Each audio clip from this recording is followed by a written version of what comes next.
¿Qué tal, chicos? Buenos días. Vamos a empezar la clase de hoy. No sé si alguno tiene alguna consulta para hacerme.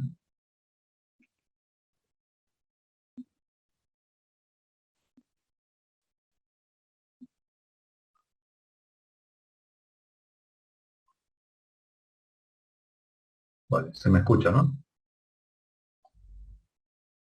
Buen día, Cristian. Sí, Sí, profe. sí. Ok, bueno. Habíamos quedado, estamos ya terminando lo que nos falta. Estamos en la unidad de corriente alterna. Habíamos quedado ya en ver tres casos distintos, que era la resistencia, donde habíamos visto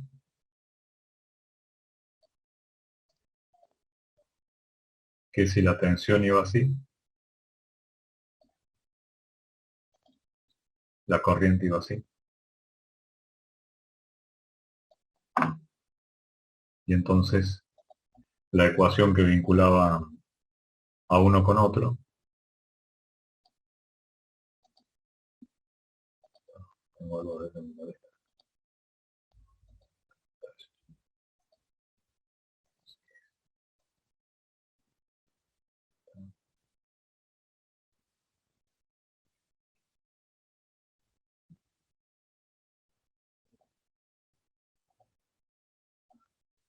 ¿Se ve la pizarra todavía? Sí, Sí, se ve. Bueno, entonces le decía que esto era la tensión, esto de abajo es la corriente, esto es el tiempo, bueno, y estos son los valores que alcanzan tanto D como E. Esto es lo que sucede para la resistencia. Entonces, B en función de T, que lo llamamos directamente B minúsculo, es igual a R por I pico por el seno de omega t. Es decir, que si la corriente es sinusoidal, el voltaje también es sinusoidal. Entonces B representa tanto la caída de tensión como la alimentación misma, ¿no? Si el circuito tiene varias partes antes de la resistencia y después de la resistencia, entonces B no va a representar directamente la fuente de tensión, sino que lo que va a representar este B es la caída de tensión en la resistencia. Los voltios, ¿no? Evidentemente es una función temporal. ¿Qué más? Bueno, entonces evidentemente este R por I pico te da un B pico, ¿no? Entonces evidentemente este B es igual a un B pico, que es R por I pico, por el seno de omega t. Entonces el diagrama espasorial de esto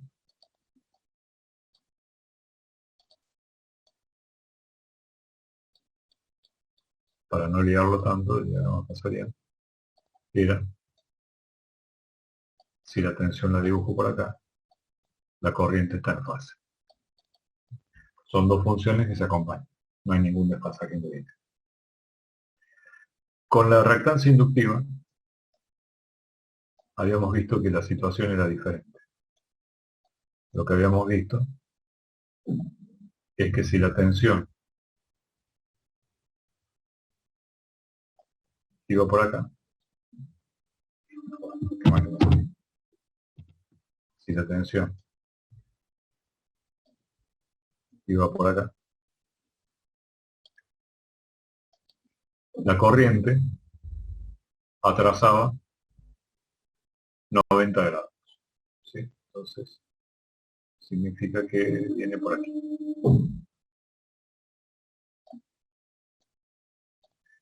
De acá hasta acá hay 90 grados. Esto es I y esto es D. Y esto es D. Por lo tanto, el diagrama espasorial era de este tipo. Si esto es B,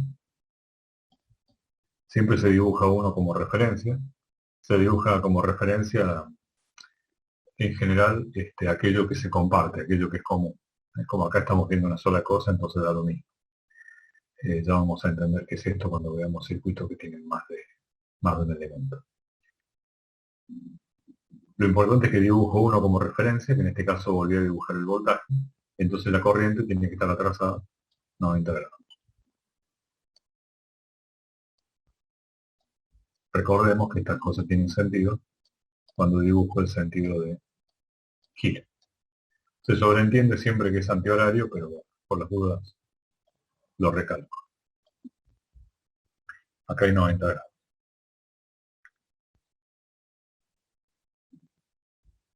Ahora bien, esta tensión y esta corriente están desfasadas. Quiere decir que si el voltaje va como el seno, vemos la figura de la izquierda, la corriente está yendo en ese caso como menos el coseno. ¿Sí? De hecho, habíamos visto que eso sucedía porque por ley de Faraday había una derivada temporal, B igual a L por DI sobre dt, entonces si iba como el seno, al hacer esa derivada temporal, lo que teníamos es que el seno se transformaba en coseno y por eso surge esa diferencia de que por un lado tengo el seno y por otro lado tengo el coseno. Recordemos que venía de acá, ¿no? B igual a L menos L por, sería, perdón, B, la fuerza de condición inducida igual a menos L por DI sobre dt. Entonces si iba como el seno, entonces L va como el coseno y así sigue. Si iba como el coseno, iba como el seno y así sucesivamente. Y algo parecido sucedía con la reactancia capacitiva. Con la reactancia capacitiva también apareció una derivada temporal, que en este caso venía de CB igual a Q. Y si yo dibujo de nuevo el voltaje, la corriente ya no está atrasada a 90 grados, sino que ahora la corriente está adelantada. Es decir, que viene por acá.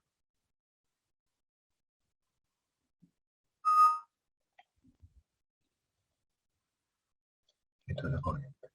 Es decir, que esto desde el punto de vista del diagrama de fasores sería así. Esto es un simple repaso. Omega. Si B viene por aquí, entonces la corriente en un capacitor adelanta 90 grados. Habíamos visto también, a raíz de esta cuenta que habíamos hecho, bueno, habíamos hecho también una cuenta parecida para esto, que era CB igual a Q. Habíamos derivado de esto, me había quedado C, derivada de B respecto a T, y esto era la derivada de Q respecto a T, que es la corriente, y por eso es que si el voltaje va como el seno, por eso es que me aparece un coseno. La derivada del seno es el coseno. Por eso es que el voltaje es el seno y la corriente es el coseno. Habíamos visto también que de la relación que hay entre la tensión y la corriente, y por analogía con la ley de Ohm, que tensión sobre corriente me da ohms, entonces cuando hacía tensión sobre corriente en el inductor, esa tensión sobre corriente, lo que ponía de manifiesto eran unos ohmios que yo llamaba reactancia inductiva y que resultan de la cuenta omega por F. Perdón, omega por L. Y cuando hacía la relación entre tensión sobre corriente, usando esta ecuación, en el capacitor, surgía una reactancia capacitiva que era U1 sobre omega por C. Es decir, que cuando vos pones los henrios acá de L y los radianes por segundo de omega, el resultado son ohms. En el sentido de que es una cierta dificultad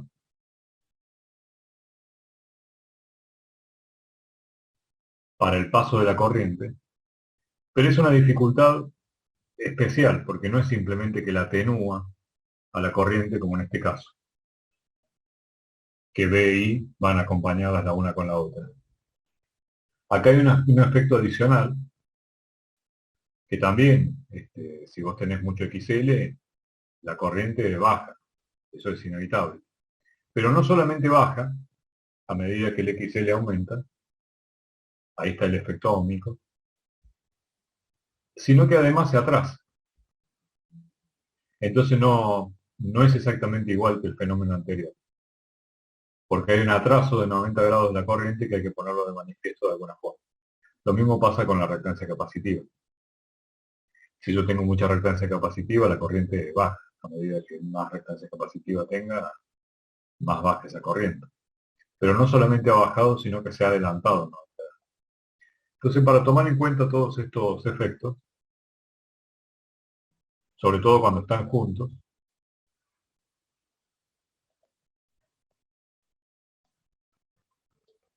es que se ha inventado el triángulo de impedancias. Supongamos que tenemos una resistencia, una bobina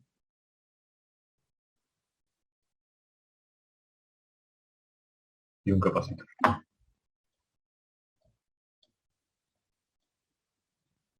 En serie.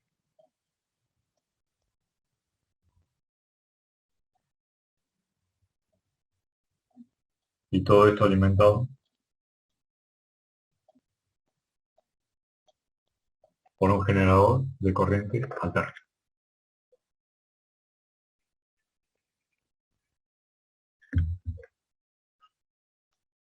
Este va a ser el voltaje pico del generador de corriente alterna.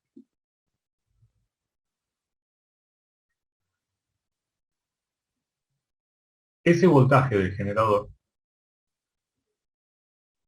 no va a ser compartido por los tres elementos R, L y C.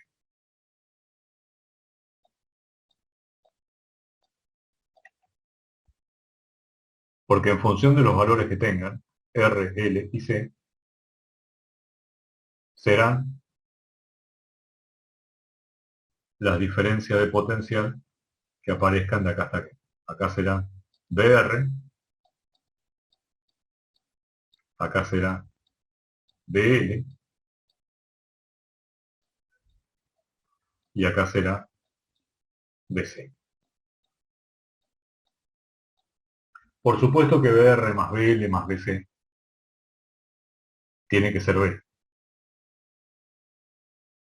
Pero eso es muy distinto a decir que el B es el mismo para todos.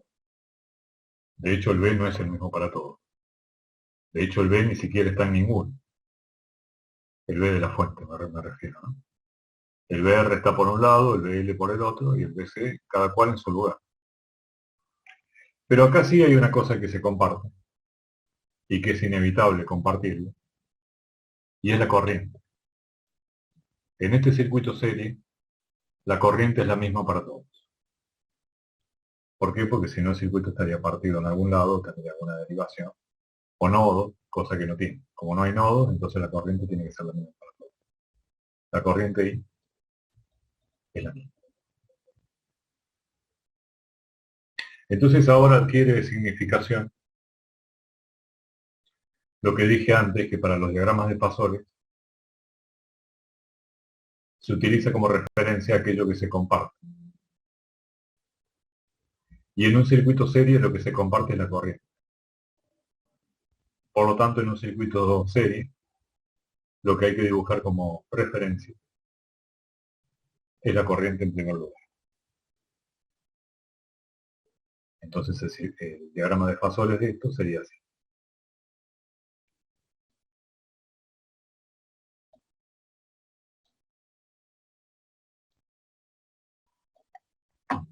Dibujo la corriente.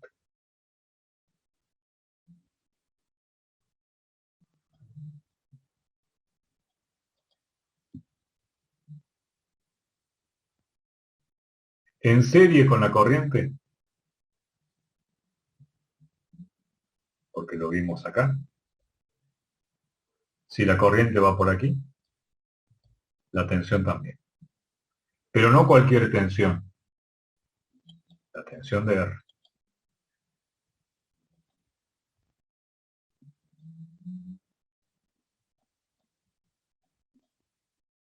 De R. La caída de tensión en la resistencia siempre está en fase con la corriente que le dio origen.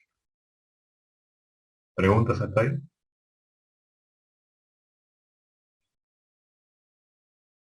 ¿Puede repetir lo último, profe? Sí, claro. La caída de tensión en la resistencia siempre está en fase con la corriente que le dio origen.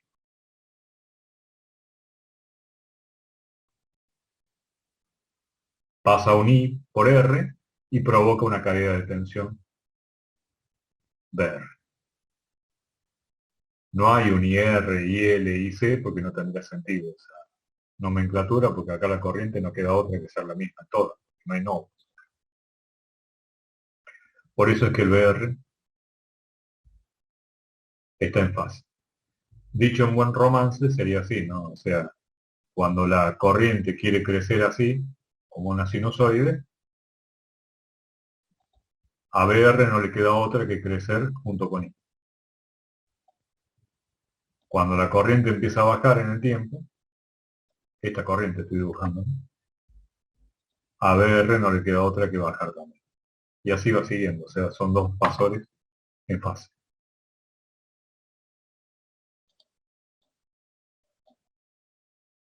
Por supuesto, esto es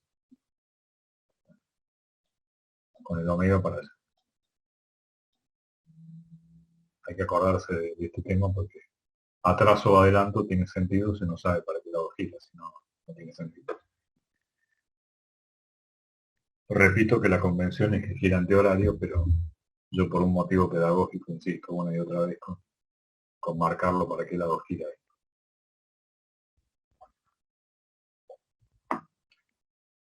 ¿Y cuánto va a valer BR? Pues recordemos que la relación entre BR e I es R.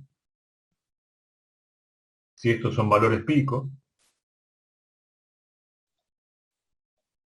es I pico y esto es B pico en la resistencia, BR pico sobre I pico es R. Dicho de otro modo, si yo conozco cuánto vale I, lo multiplico por la red y como función del tiempo, ¿no? I seno omega t. Lo multiplico por la resistencia y obtengo B pico R. Dicho de otro modo, BR sobre I es siempre es R. Si son valores picos, o sea, sería así. B pico sobre R, ya lo expliqué en la filmina anterior, pero lo repito acá. Sobre I pico es R. Siempre tenés que dividir o multiplicar cosas que sean de la misma naturaleza, ¿no? No podés mezclar un valor pico con un valor eficaz. Esto también ya lo he dicho, pero lo reitero. No hay ningún problema en hacer esto con valores eficaces y el valor que te va a dar es el mismo, la resistencia. Esto se las doy a la ecuación esta porque te permite saber una cosa conociendo la otra. Si conoces I, lo multiplicas por R y obtenés el valor de BR para hacer un dibujito de calle. Bien. Cuando sigo mi viaje con la corriente, llego a BL. Llego a BL. La relación que hay entre BL e I, por supuesto, es ahora se llama reactancia inductiva, ya no es resistencia porque estoy hablando de una bobina. Yo sé que la corriente atrasa 90 grados. Decir que la corriente atrasa 90 grados es, si estoy parado en la corriente, mirar para adelante y decir, La tensión me adelantó 90 grados. Repito, si la corriente está trazada a 90 grados, es lo mismo que decir que el voltaje está adelantado 90. Porque cuando esté metido ahora en el voltaje, voy a mirar para atrás y voy a decir que la corriente está trazada a 90 grados, ¿no? Que al final es lo mismo. Entonces, si es la corriente lo que estoy tomando como referencia, ¿para dónde tendré que dibujar BL? Para allá.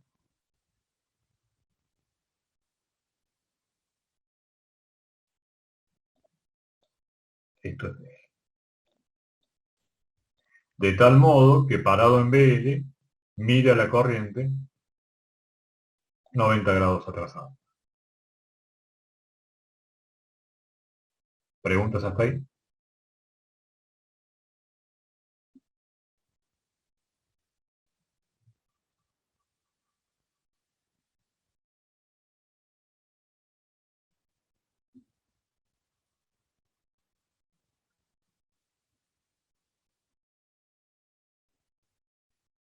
No, por mi parte, Bueno, Christian. siguiendo con este viaje de la corriente, por supuesto el BL está relacionado con el XL, ¿no? Del mismo modo que el BR está relacionado con el R, el BL está relacionado con el XL. El XL, lo voy a poner de nuevo acá, el R, lo repito acá, es R nada más, es el más simple de todos, no depende de la frecuencia.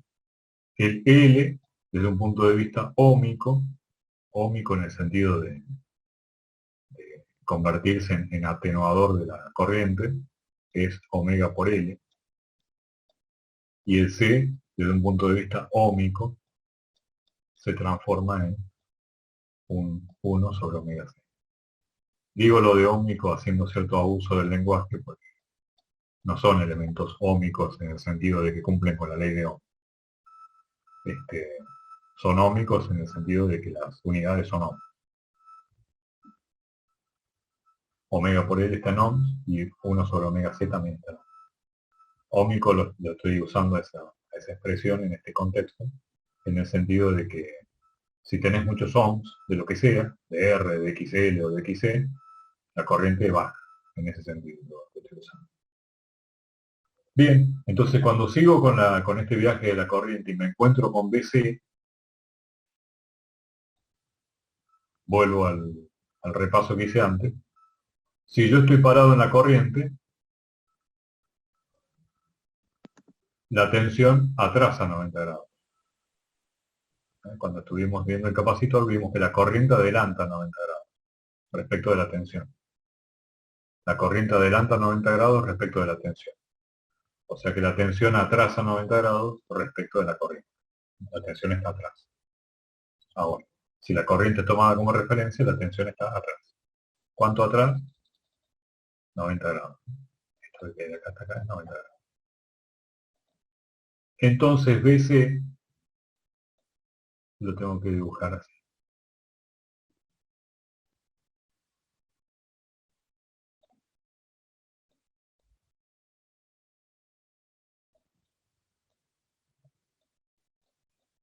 Fíjense que BC está dibujado de tal forma que la corriente adelanta 90 grados. Y BC, por supuesto, está vinculado con el XC. BL con el XL y BR con R. Y ese es el diagrama de fasores de las caídas de tensión en cada uno de estos circuitos, de este circuito, perdón, singular, que se llama el circuito RLC serie en corriente alterna. Este es el circuito RLC serie en corriente alterna. Cuando yo puse esos valores arriba de la resistencia que puse BR, arriba del dibujo de la inductancia puse por aquí BL y arriba del capacitor puse BC, alguno podrá haber estado tentado de pensar que BR más BL más BC es B.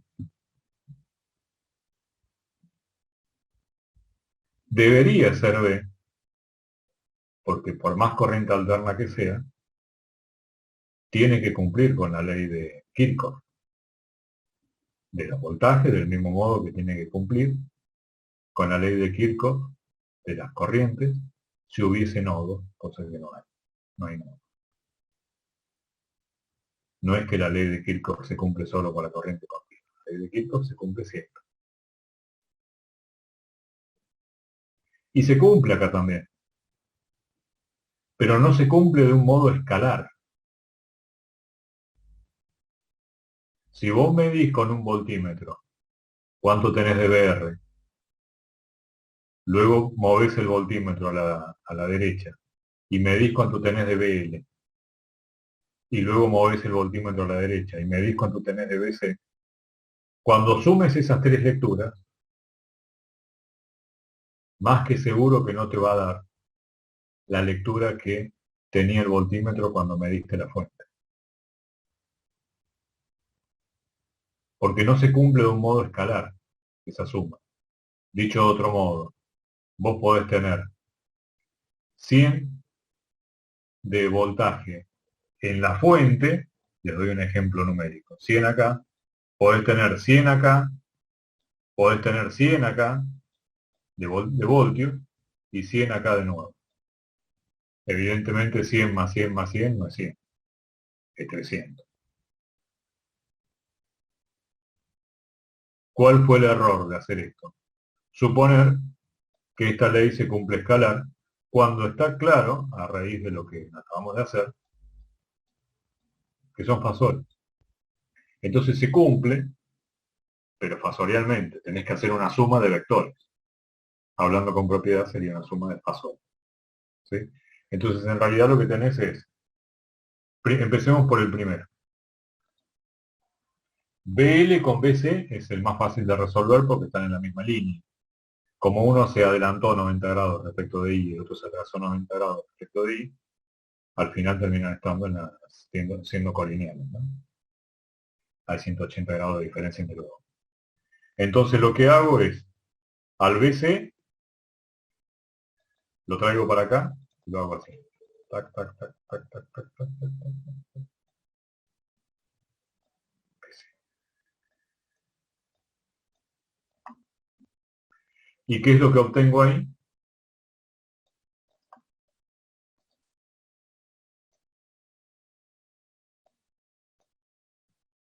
Un pequeño fasor en el que en este caso en particular, no tiene por qué ser así siempre, ha ganado BL, ganado en el sentido de que ha sido mayor. Esto es BL menos BC.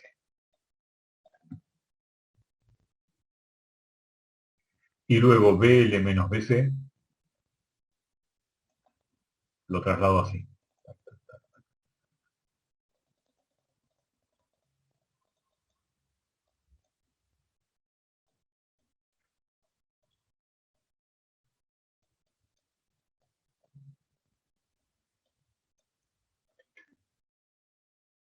Y la unión del origen de BR con el final de BL menos BC,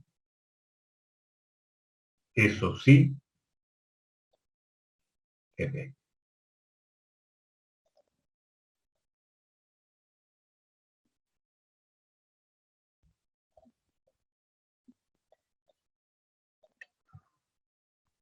Es una cuenta fasorial. Es verdad que las caídas de tensión sumadas igualan a la tensión de la fuente. Sí es verdad, pero en forma fasorial. Porque hay que tener en cuenta el hecho de los atrasos y los adelantos con respecto a la corriente, ¿no?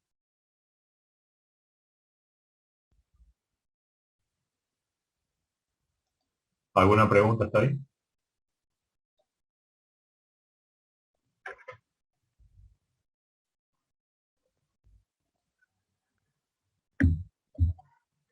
No, no.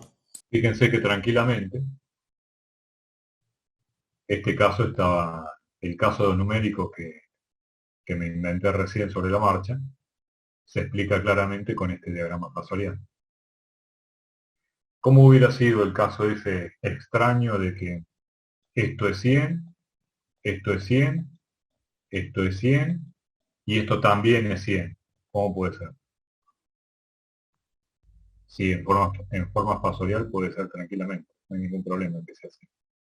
¿De qué forma? De la siguiente forma.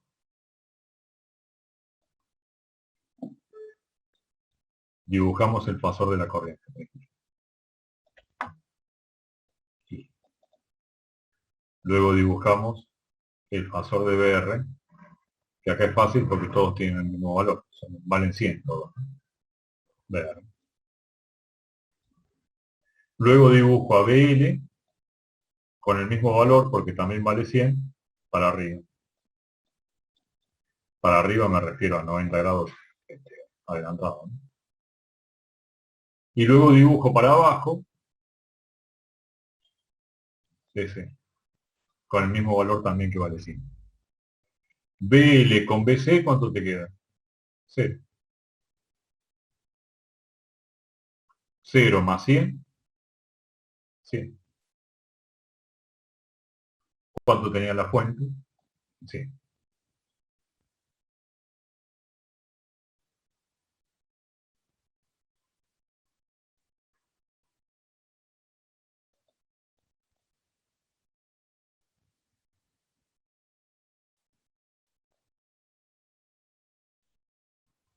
A esa condición especial se la llama resonancia, que es cuando las caídas de tensión son iguales, significa que, bueno, que XL y XC tienen el mismo valor. Hablando de eso, antes de ir al primer descanso, fíjense que me quedó un triángulo que lo voy a girar un poquito y me hubiera quedado así. Recuerden que esto es una fotografía, ¿eh? No pasa nada si yo lo empezaba girando así y esto para allá y para allá. Uno por convención siempre dibuja en el primer cuadrante las cosas y en función de eso algunas le quedan en el segundo y en el cuarto cuadrante, pero esto son fotografías, no hay ningún problema si la fotografía la tomamos un poquito antes o un poquito después. Por eso es que eso justifica el hecho de que voy ahora a girar un poquito este triángulo, lo voy a girar un poquito para acá. Y me va a quedar BR acostado,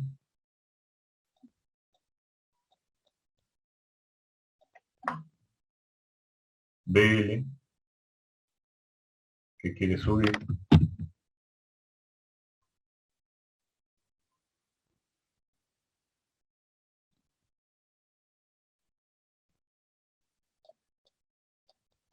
estoy dibujando esto, ¿no? Este BL.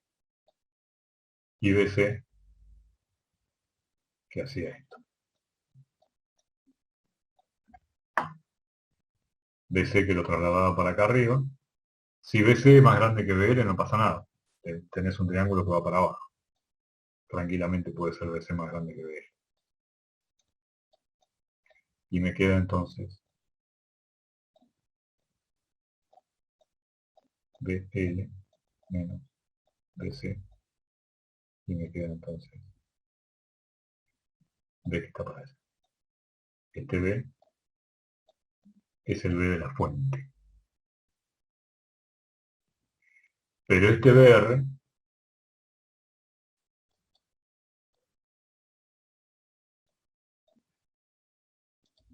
está relacionado con R.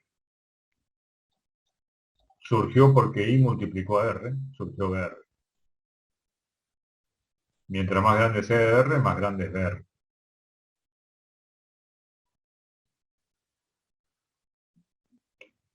Este BC surgió porque hay un XC.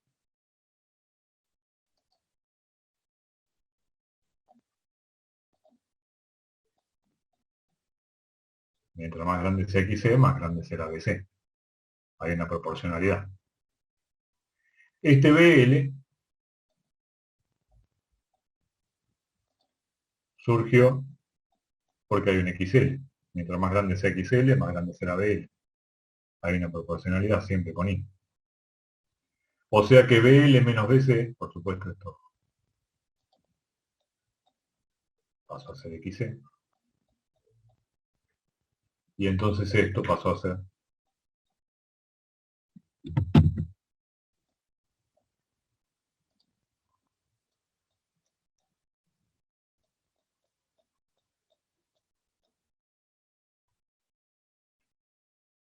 y por supuesto esto dejó de ser B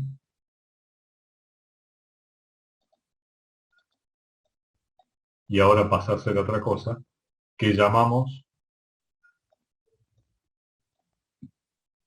impedancia.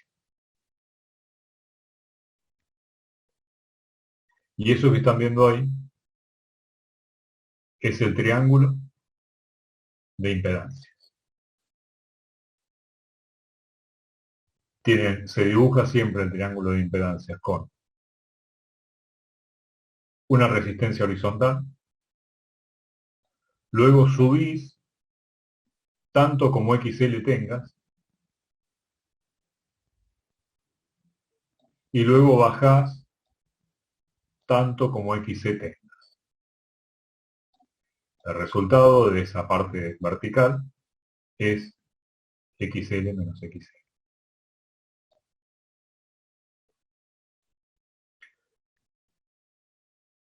El resultado final de tu triángulo entre este cateto opuesto y este cateto adyacente es la impedancia. La impedancia también se mide en ohms.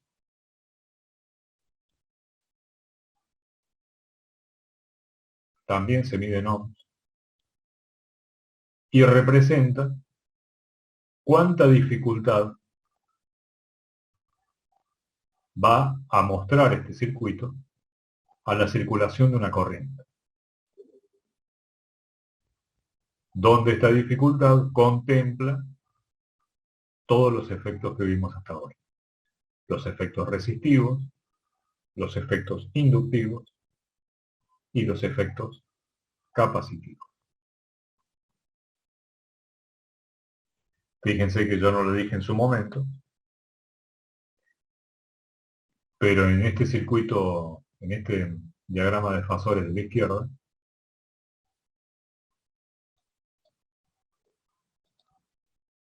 la tensión, como el circuito es más inductivo que capacitivo, me quedó la corriente un poquito atrasada, pero no tanto como 90 grados. Me quedó con un cierto ángulo. Este ángulo se llama ángulo phi.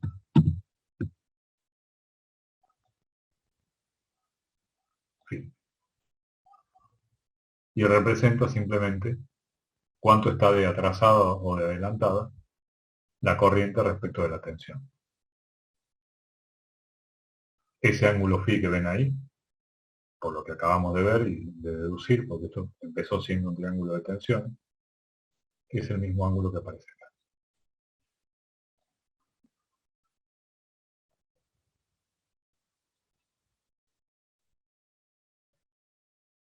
¿Cómo se calcula la impedancia? Bueno, la impedancia va a ser simplemente la raíz cuadrada de R al cuadrado más XL menos XC al cuadrado. Es decir, el teorema de Pitágoras.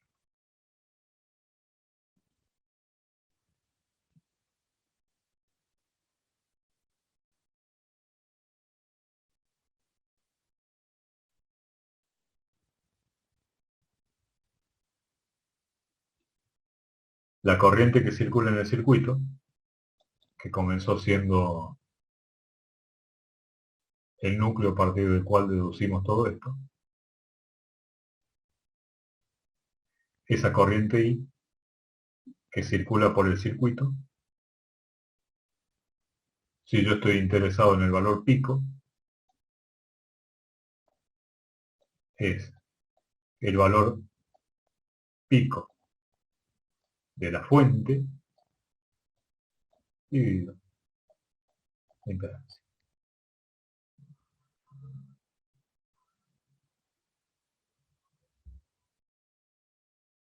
En ohms.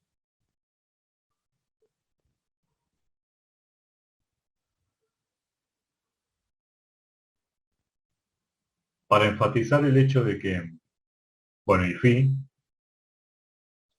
por supuesto, va a ser el arco tangente de xl menos xc sobre la resistencia.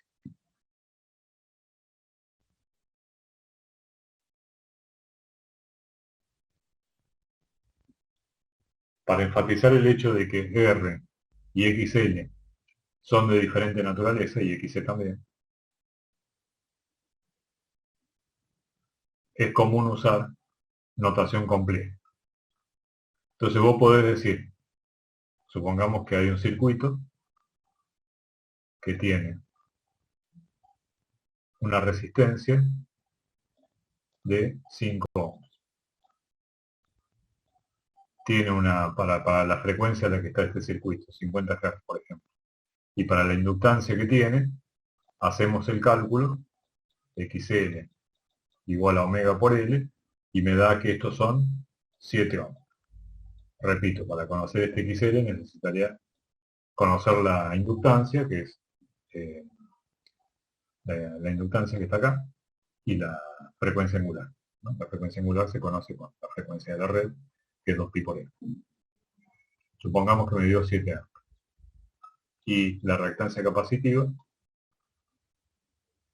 supongamos que me dio, o sea, porque yo calculé XC, y yo tenía cuánto valía C y cuánto valía omega, y el resultado me quedó, supongan, 3 ohms para XC. No lo puedo escribir acá arriba porque ahora sí.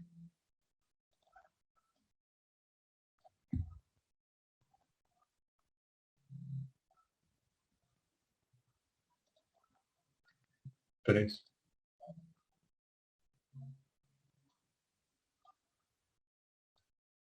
¿Cuánto vale la impedancia de este circuito? Bueno, la impedancia de este circuito sería, este circuito tiene una impedancia Z de dificultad al paso de la corriente, que uno lo puede expresar así, como la raíz cuadrada de 5 al cuadrado más 7 menos 3 al cuadrado. Díganme por favor cuánto es esta cuenta.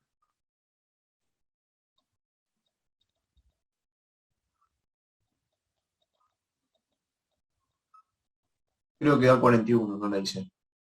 Ah, no, pero después No. tiene que hacer la raíz. Claro. A ver. 6,4. Gracias. Son 6,4 ohms. Y el arco tangente, XL menos XC, sobre R, arco tangente.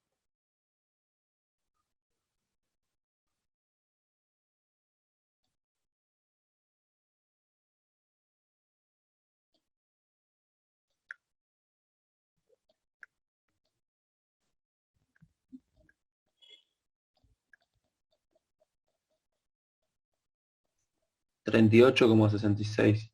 Gracias. Casi 39 gramos. Entonces uno puede decir que la impedancia de este circuito, ojo que la impedancia no es algo fijo, sino que depende de la frecuencia de alimentación, ¿no? Para esta frecuencia la impedancia es de 6,4 ohms y 39 grados. Tenés que dar las dos cosas, porque la impedancia es un fasor. Entonces vos tenés que dar cuánto vale el fasor y cuál es el ángulo que lo tiene ubicado respecto de, en este caso, la resistencia. Entonces a esto se le llama la representación de la impedancia por módulo y fase. 6,4 ohms. Entonces uno dice que Z es igual a 6,4 ohms y 39 grados. Esto no es un dividido, sino que simplemente la representación en módulo y fase de una impedancia. Y hay otra representación que es equivalente, no hacen falta las dos, pero que también es muy popular, es muy común. De hecho, yo la prefiero más porque es más fácil calcular con esa, que es la representación en función de los números complejos. Como en la representación de los números complejos ya hay 90 grados entre la parte real y la parte imaginaria, entonces se asocia la parte imaginaria con todo lo reactivo y la parte real con todo lo resistivo. Entonces sería Z igual a un número con parte real más J veces un número con parte imaginaria, donde la parte real es la resistencia más J es la unidad imaginaria para mí, para otros es la I latina, no la I cursiva quiero decir, más J por XL menos XL.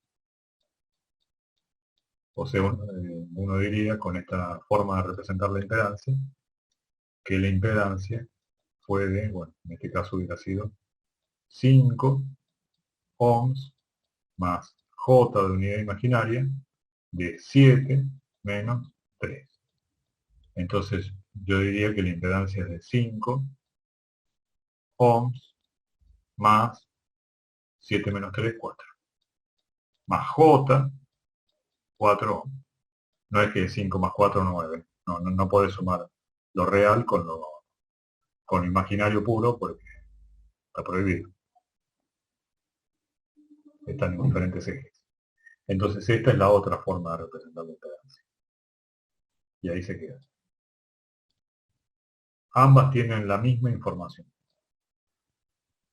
A esta se la llama representación en módulo y fase. Lo puse en inglés. Y esta es la representación en notación compleja.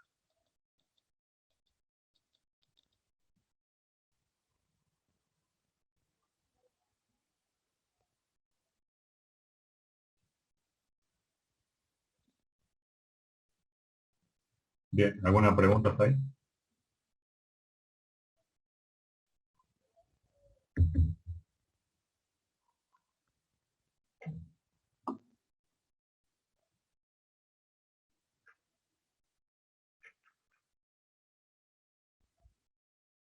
Bueno, vamos a hacer un descanso de 20 minutos, son 8:25 casi, hasta las 8:45 y luego retomamos con los neófitos.